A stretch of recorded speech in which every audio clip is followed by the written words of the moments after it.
Hello friends, मैं हूं doctor क्षितिज गोस्वामी और आप सभी का स्वागत करता हूं अपने यूट्यूब चैनल वेट मंत्रा में। फ्रेंड्स, आज मैं एक ऐसा केस लेकर के आया हूं जो कि ऑलमोस्ट बहुत कॉमन है डॉग्स में और खासकर 3 to 6 मंथ की एज के पपीज़ के ग्रुप में। और इस डिजीज़ का नाम होता है कैनाइन डिस्टेम्पर।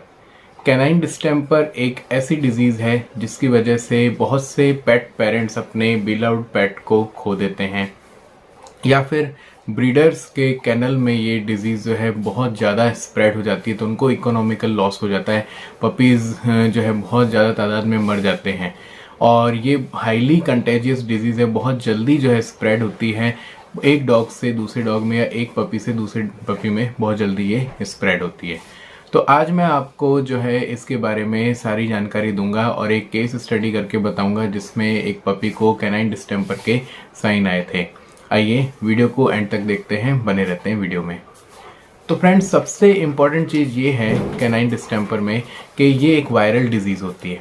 वायरल डिजीज़ है, एक डिस्टेम्पर वायरस से होती है, हाईली कंटेजियस डिजीज़ है ये। और एक अगर पपी या डॉगी कैनाइन डिस्टेम्पर से अफेक्टेड है तो वो स्प्रेड कर देगा इसको दूसरे पपी में।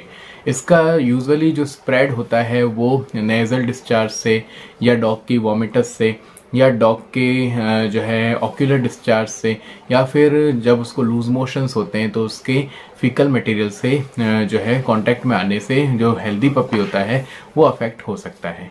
बेसिकली जो डिजीज़ होती है वो हाईली इम्यून सिस्टम जिसका वीक होता है और जो कि जिस पपी का इम्यून सिस्टम वीक है या फिर वैक्सीनेटेड नहीं होते पपीज़, उनको ये डिजीज़ ज़्यादा पकड़ लेती है और इसी वजह से उन डॉगीज़ को सफ़र ज़्यादा करना पड़ता है और उनमें जो है इसके साइन हम जल्दी देखते हैं।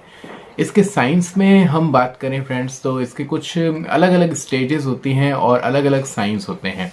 जैसे बेसिकली आप देखो कि स्टार्ट होता है ये ऑक्यूलर डिस्चार्ज से, देन वो नेज़ल डिस्चार्ज में कन्वर्ट होता है, ये नेज़ल ट्रैक्ट को अफेक्ट करता है और नेज़ल डिस्चार्ज होने लगता है। धीरे धीरे ये नेज़ल ट्रैक्ट से पहुंचता है ट्रैकिया और लंग्स में। उसकी वजह से डॉग को स्टार्टिंग में ड्राई कफिंग होती है, देन उसके लंग्स अफेक्ट होते हैं, साथ साथ में जो है उसमें कई बार वॉमिटिंग भी होने लगती है। और वॉमिटिंग या लूज मोशंस कन्वर्ट होने पर हम कहते हैं कि उसमें एलिमेंट्री ट्रैक अफेक्ट हो रहा है, ये भी उसकी एक स्टेज मानी जाती है।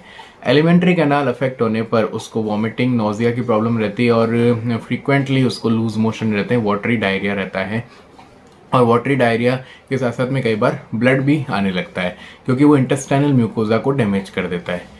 अब जब ब्लड आता है तो बहुत से ऑनर या बहुत से जो पेट पेरेंट्स हैं उनको ये डाउट होता है कि कहीं उसे पार्वो तो नहीं हो गया है, बट ये आपका वेट कंफर्म करेगा कि डिफरेंशियल डायग्नोसिस जो है वो वेट करेगा कि उसे पार्वो है या फिर डिस्टेम्पर है।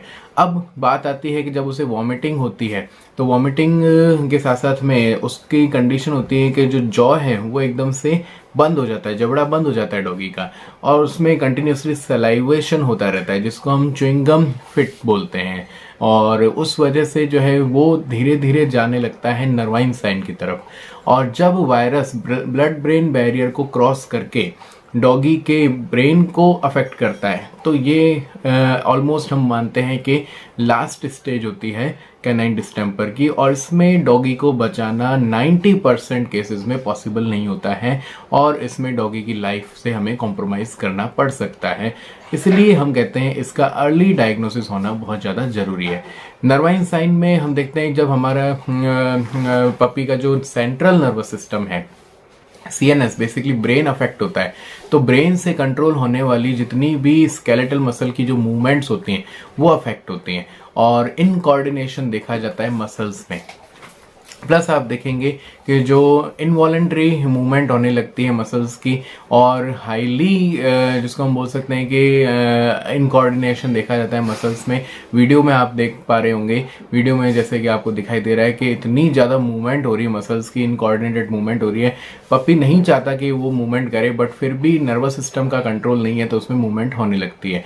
पपी को क्रैम्प्स आने लगते हैं, पेट में भी दर्द होने लगता है तो कंटिन्यूसली वो रोता रहता है। ये साइन उसमें नॉर्मली देखे जाते हैं। और रिकवरी होने के बावजूद पपी जो है वो आने वाले टाइम में वीक हो जाता है, उसका नर्वस सिस्टम भी अफेक्ट रहता है। तो ये सारे जो हैं वो कुछ क्लासिकल साइंस होते हैं कैनाइन डिस्टेंपर के। चलिए आज की वीडियो में इतनी ही रखूंगा जिसमें हमने केवल इसके साइंस पर डिस्कशन किया है। मैं इस पर आगे जो है इसके ट्रीटमेंट पर भी जो है वीडियो बनाऊंगा। तो प्लीज़ वीडियो को लाइक करें और चैनल को सब्सक्राइब करें, जिससे आपको अपने डॉग से रिलेटेड जितनी भी नॉलेज है वो मिलती रहेगी। Thank you very much.